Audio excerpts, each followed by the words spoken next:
Di serî de ez dikarim bêjim demek e zêde ye em wek Weqfa Lêkolînên Civakî û Hukukî Weqfa Tohavê ser Belki. mesela mafê hêviyê dixebitin. Mafê hêviyê ne meselekî tenê li Tirkiyê ketiye rojevê. Yani ev nêzîkî bîst sal e li cîhanê pir ciyan li Ewropayê, li Amerîkayê ketiye rojevê. Mafê hêviyê ne mafekî em bêjin bi qanûnan tenê hatiye naskirin. Aslında mafê hêviyê di pratikê de di biryarên mehkemeyan hatiye naskirin Belki. û avakirin. Di serî de Mehkemeya Mafê Mirovan a Ewropayê hin biryaran da, di wan biryaran da kesên got kesên ku girtîne hewceyê pêşerojekî ji xwe re bivînin di wê girtîgehê de. Kesên ku cezayê wan giran in hûn van kesan nikarin heta emrê wan dawî bibe lê girtîgeha bêrîn. Ji ber ku ji berê de mafê herkesî heye ku îdam nebe. Yani qedexekirina îdamê, qedexekirina mirinê, cezaya mirinê, Belki. cezaya îdamê hebû. Ji ber wî jî mehkeme got kesên ku hûn îdam nekin û hûn wî bixin girtîgehê hûn di pêşeroja wî de îhtimalek hêviyek nedin wî ku ew kes dîsa bigîje civakê ev tiş ji îdamkirina wî ji kuştina wî bêferq e. Ji ber wî jî ev binpêkirina qedexeya îşkence ye. Yani ev bi xwe wek îşkence ye.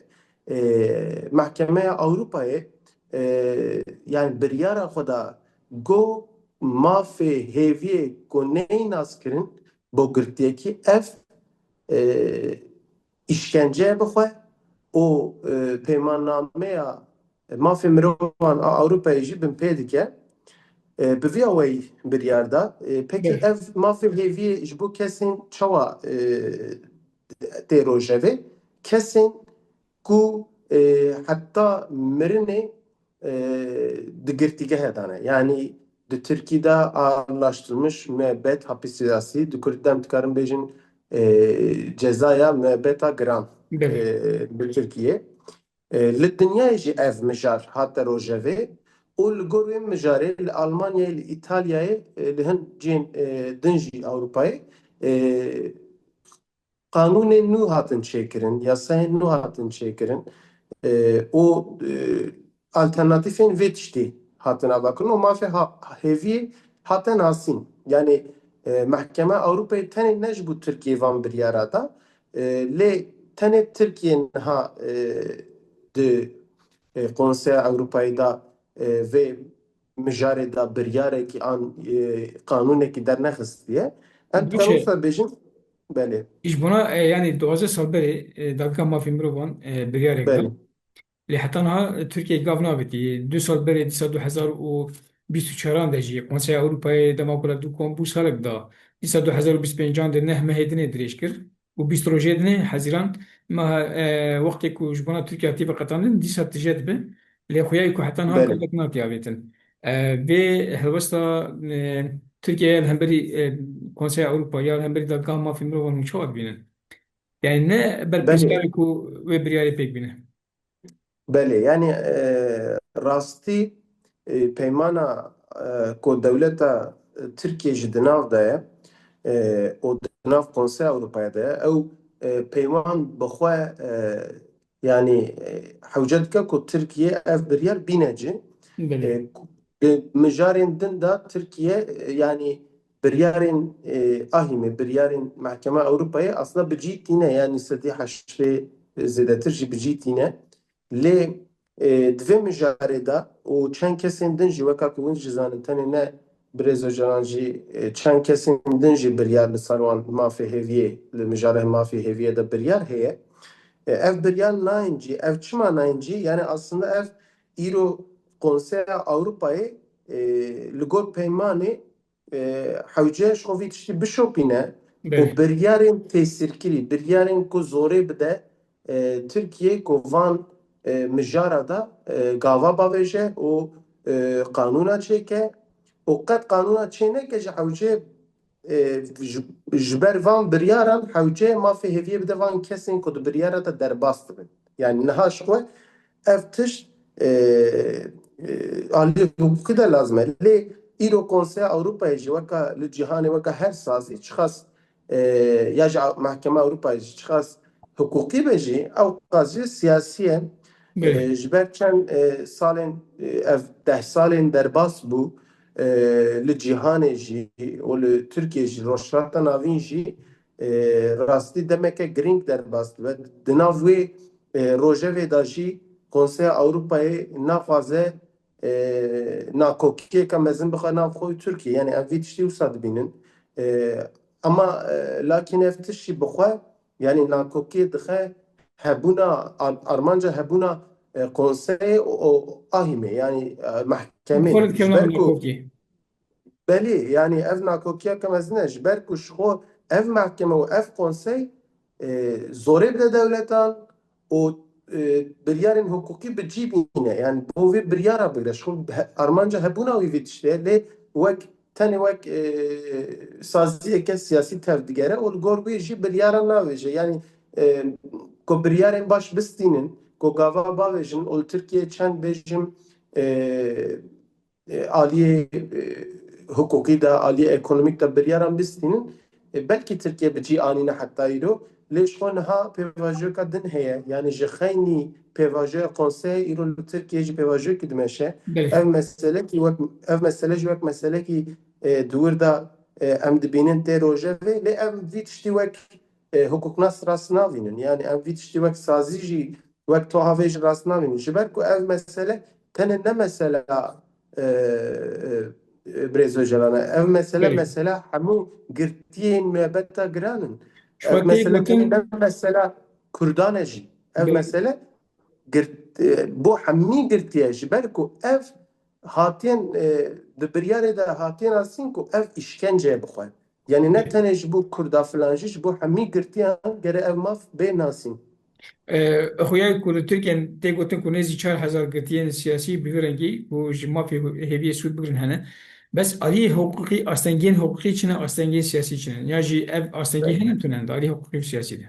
belê niha aslında em wek sazî divê mijarê te demek em xebitî me xwest îstatîstîkeke veriyekê di nav destê me de hebe lê بله mixabin dewlet yani wezareta dadê wezareta edaletê ev verî îstatîstîka parve nake em vê hejmara 4000 ji ku derê zanin em vê hejmarê di nav yani em bêjin ew dema konseyê Tirkiye jî raporekî dişine wê derê di nav بله wan raporan da an di nav gotinên wan de em dibînin ku bêjin 4000 di بله nav van 4000 da jî li Tirkiye tenê yani belkî kêmê wan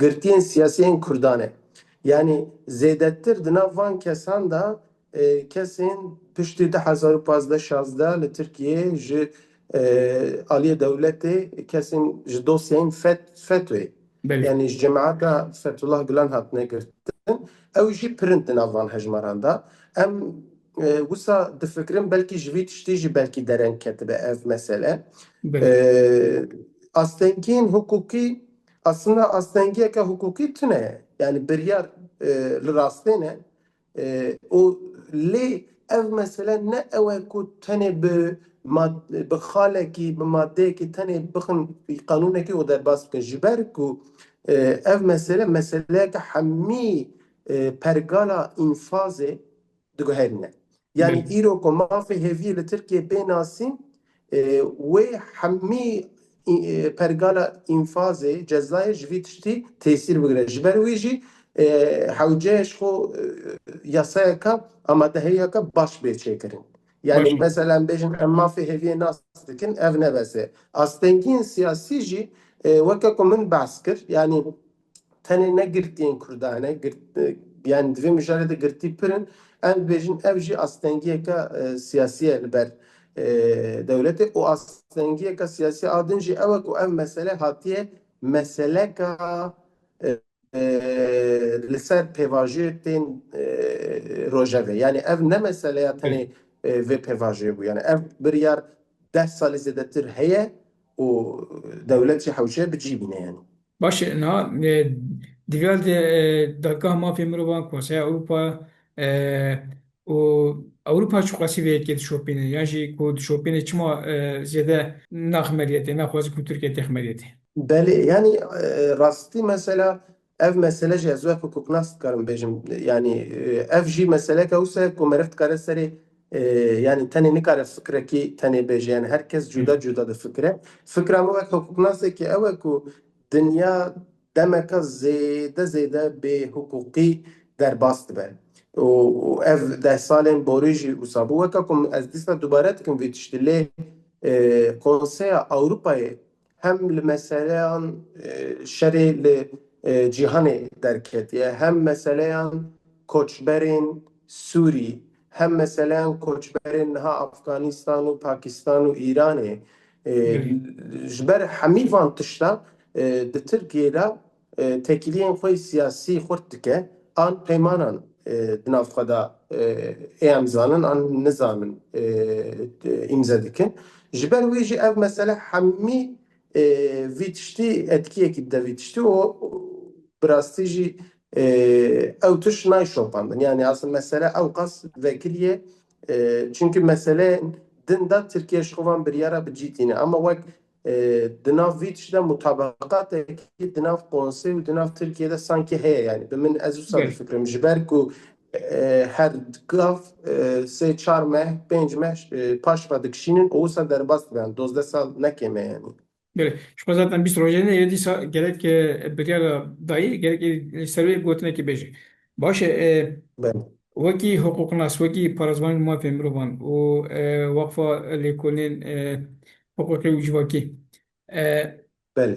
Salık beri dibisine her nisan ede 46 sazyan dahyani da bun. O jibuna muafiye hediye jibuna vakidin هەوڵدان و سەرلێدانێنیش بۆ ناو مافی هێریە دالی حقوقی دالی سازیواکی دێ راپۆرێک دەسێوەر هەیە ئەنژی هەوڵدانێک چەوە هەیە بله بله راستی دوی مجاری دا شخو وقفا ما توهاف سال 1994 da hatta ایرو mesela هری گرین گوپی سری دشخله hem aliyet hukuki hem aliyet tıbbi jî rehabilitasyon jî mesela işkenceye.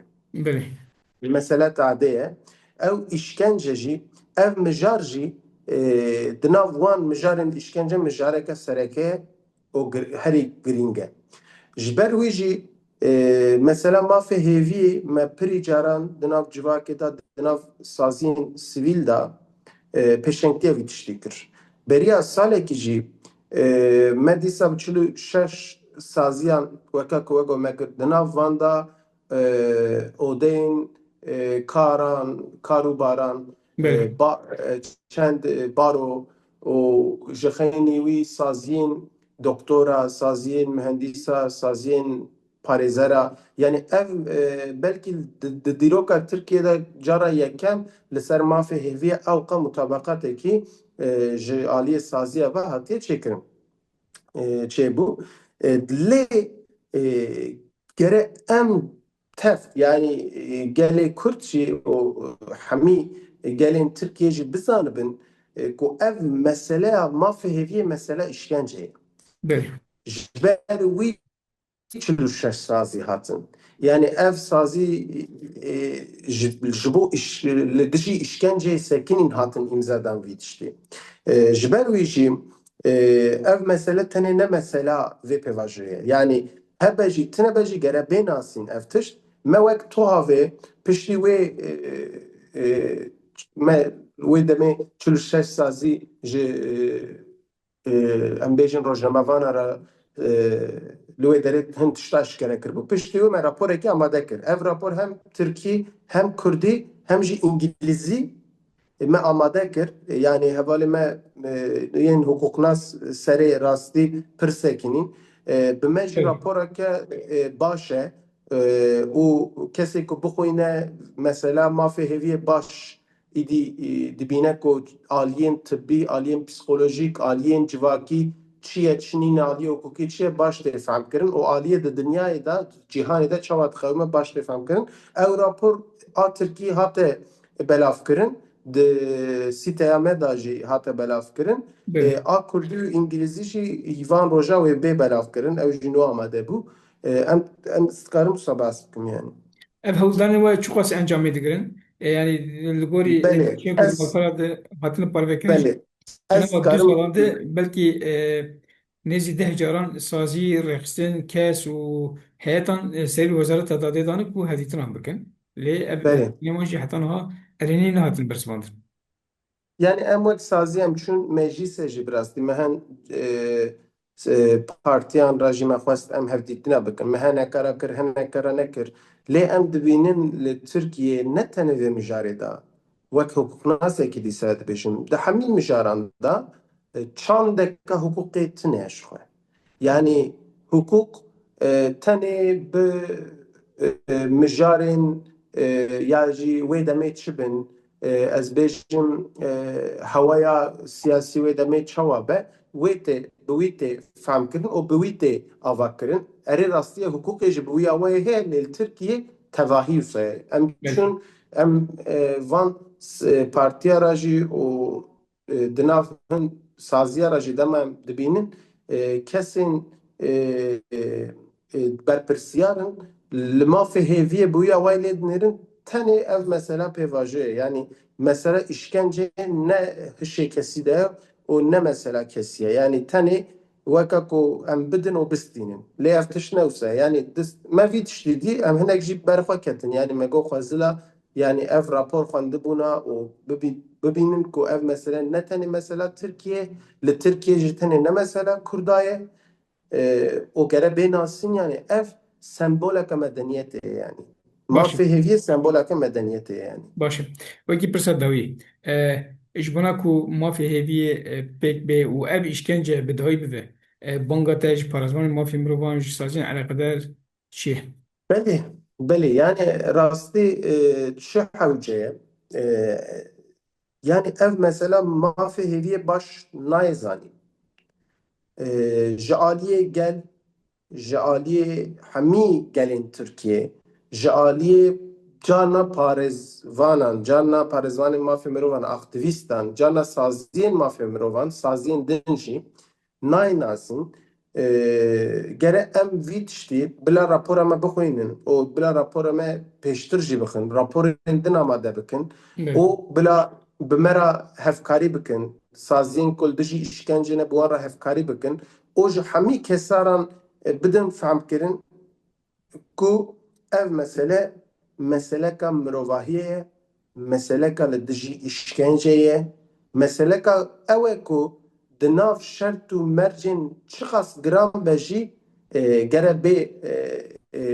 nasîn ji ber ku mafê qedexeya binpêkirina qedexeya îşkenceyê yani mafê qedexeya îşkenceyê qedexe işkenceyê di hemî şert û mercên giran da di nav şerên cîhanê de dahî bi peymannameyê hatiye nasîn û gotiye gere şer jî hebe çi hebe bila ve qedexe işkenceye gere em kesekî işkencê nekin.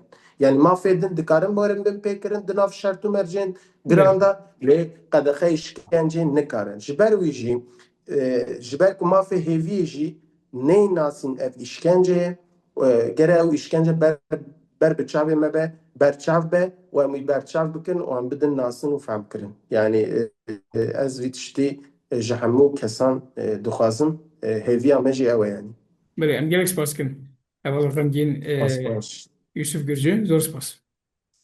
Spas baş Maliye ava. Sağ ol. Belê temaşevanên hêja di bernameya mijarê ku mêvanek din hewlda ku ser mafê hêviyê di hiqûqnas û di hema demê de serokê Toha Bêr re birêz xemgîn Yusuf Gürcü li bar xwin em geştin dawiya bername xwe em gelek spas dikim bimînin xweşiyê de.